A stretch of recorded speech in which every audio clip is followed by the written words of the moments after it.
قطب المدار، مسیحائے امت، سفیر حرم، شاہ ہند، شاہ مدار المعروف بزندہ پیر، جس کی زندگی دعوت، اصلاح، تزکیہ نفوس، خدمت انسانیت، حیرت انگیز کشف و کرامات اور دنیا بھر میں سفروں سے عبارت تھی۔ ناظرین محترم، اللہ سبحانہ و تعالیٰ کی طرف سے آپ سب پر رحمتیں اور برکتیں نازل ہوں۔ آج ہم ہندوستان کی ایک ایسی بزرگ ہستی کو اپنا موضوع بحث بنا رہے ہیں جو ہندوستان میں اپنے سلسلے تیفوریہ مداریہ کے بانی تھے۔ آپ کے لاکھوں معتقدین پوری دنیا میں ہر جگہ موجود ہیں، جس نے لاکھوں مسلمانوں کی نہ صرف اصلاح کی بلکہ لاکھوں کی تعداد میں غیر مسلموں کو دائرہ اسلام میں داخل بھی کر لیا۔ قطب المدار کا خطاب پانے والے المعروف بزندہ پیر شاہ بدیع الدین المدار کی زندگی اور کارہائے نمایاں آج کی مجلس کا حصہ ہیں، مگر آگے بڑھنے سے قبل ہماری درخواست قبول فرمائیں کہ ہمارا چینل سبسکرائب کریں اور بیل آئیکن پریس کریں تاکہ آپ کا تعلق ہمارے ساتھ برقرار رہے۔ ویڈیو پسند آئے تو ضرور لائک کریں۔ آپ سب کا بے حد شکریہ۔ عزیزان من، قطب المدار سلسلہ تیفوریہ مداریہ کے مؤسس حضرت شاہ بدیع الدین زندہ شاہ مدار رحمۃ اللہ علیہ 1 شوال 242 ہجری کو شام کے ایک قدیم شہر حلب میں پیدا ہوئے۔ آپ کے والد کا نام سید قدوۃ الدین علی تھا۔ آپ کا شجر نسب 7ویں پشت پر حضرت امام جعفر صادق رضی اللہ عنہ تک پہنچتا ہے۔ آپ نجیب الطرفین حسن حسینی سید تھے۔ آپ کی کنیت ابو تراب تھی۔ آپ کی والدہ کا نام سیدہ فاطمہ ثانیہ تھا، جو بی بی ہاجرہ کے نام سے معروف تھی۔ آپ کے والد نے آپ کو تعلیم و تربیت کے لیے ایک عظیم فلسفی اور عالم حضرت سدید الدین حذیفہ شامی رحمۃ اللہ علیہ کے حوالے کر دیا۔ روایت ہے کہ حضرت سدید الدین رحمۃ اللہ علیہ نے جب آپ کو الف سے شروع کرانا چاہا تو آپ رحمۃ اللہ علیہ یعنی حضرت بدیع الدین رحمۃ اللہ علیہ نے الف کی ماہیت، تعارف اور معنی و مطالب سناتے سناتے پورا ہفتہ گزار دیا، جس پر آپ کے استاد سدید الدین رحمۃ اللہ علیہ نے حیران ہو کر فرمایا کہ ھذا ولی اللہ تعالی، کہ یہ تو اللہ تعالیٰ کے ولی ہیں۔ حضرت سدید الدین رحمۃ اللہ علیہ فرماتے ہیں کہ حضور اقدس صلی اللہ علیہ وسلم آپ کو خواب میں آئے اور فرمایا کہ آپ کا بچہ میرے ملک سے ہے، یہ اللہ کا ولی ہے، تو اس کا خیال رکھ اور اسے توجہ دے۔ 14 سال کی عمر میں نہ صرف آپ نے قرآن حکیم کو حفظ کر لیا بلکہ اس کے معانی، مطالب اور علوم پر بھی دسترس حاصل کی۔ آپ رحمۃ اللہ علیہ کو علوم کیمیا، ریمیا اور ہیمیا پر بھی عبور حاصل تھا۔ ان علوم کو سیکھنے کے بعد آپ کو حیران کن ما فوق الفطرت قوت حاصل ہوئی۔ آپ نے چاروں کتب سماویہ بشمول تورات، زبور، انجیل اور قرآن حکیم کے علوم حاصل کر لیے تھے۔ آپ نے 14 برس کی عمر میں ہی اپنے والد سے 2 چیزوں کا تقاضا کیا، ایک یہ کہ وہ سلسلہ جعفریہ سے منسلک ہونا چاہتے ہیں اور دوسرا یہ کہ اسے حج کی اجازت دی جائے۔ آپ کے والدین نے آپ رحمۃ اللہ علیہ سے کہا کہ ہم تمہیں اللہ کے دین کے لیے وقف کرتے ہیں۔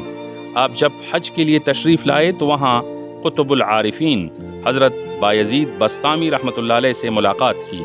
حضرت بایزید بسطامی رحمۃ اللہ علیہ نے آپ سے فرمایا کہ میں آپ ہی کا منتظر تھا، میں یہاں ایک عجیب قسم کی روشنی دیکھ رہا تھا، مگر آپ سے ملنے کے بعد وہ روشنی نہ رہی، مجھے یقین ہے کہ وہ روشنی آپ ہی ہو۔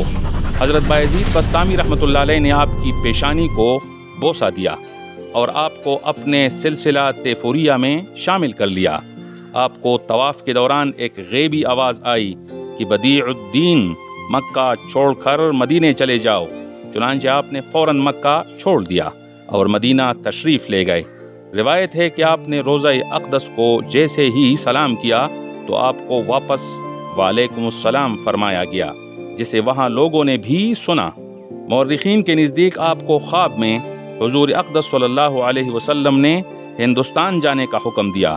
حضرت شاہ مدار رحمۃ اللہ علیہ نے جب یمن کی بندرگاہ سے کشتی میں ہندوستان کا سفر اختیار کر لیا تو ایک روایت کے مطابق آپ کے ساتھ بہت سے دوسرے افراد بھی سوار تھے جو غیر مسلم تھے۔ آپ نے ان تک اللہ تعالیٰ کی وحدانیت کا پیغام پہنچانا چاہا تو ان لوگوں نے آپ رحمۃ اللہ علیہ کے بیان سے منہ موڑ لیا اور بہت سرد مہری سے آپ کو منع کر دیا، جس سے آپ تو دکھ ہوا مگر آپ نے جواب میں کوئی سرد مہری نہیں دکھائی۔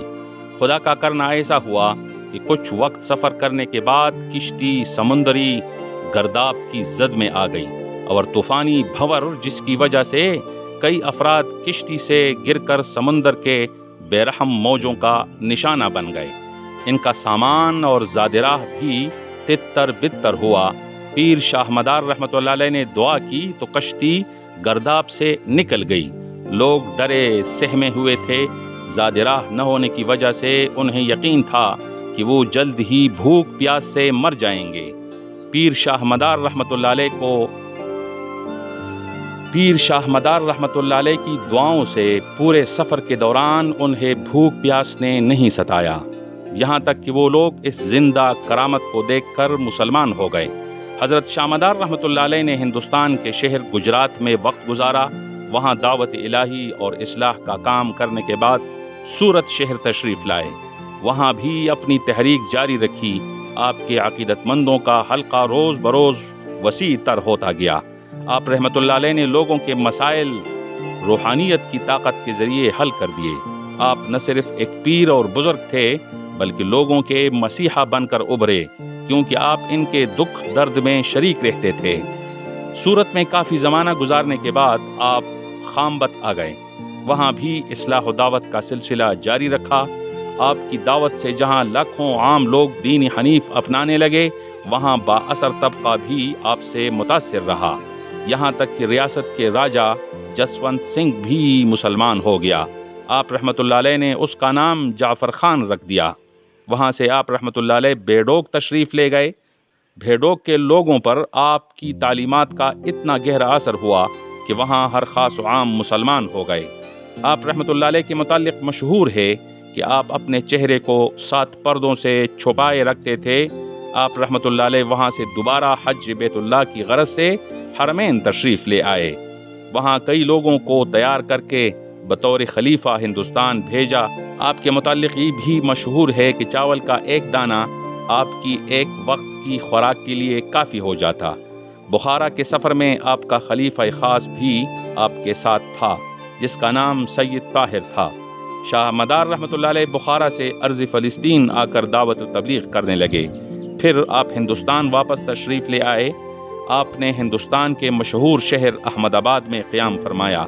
وہاں پہلے ہی لوگوں کا ایک جمع غفیر موجود تھا۔ وہ سب آپ کے منتظر تھے۔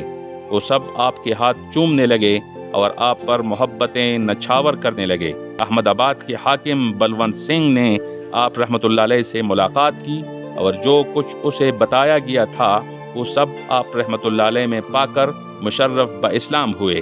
آپ رحمۃ اللہ علیہ کے حکم پر بلونت سنگھ نے اپنی ریاست میں بہت زیادہ رفاہی و فلاحی کام کیے۔ وہاں سے آپ تیسری بار حج کرنے گئے۔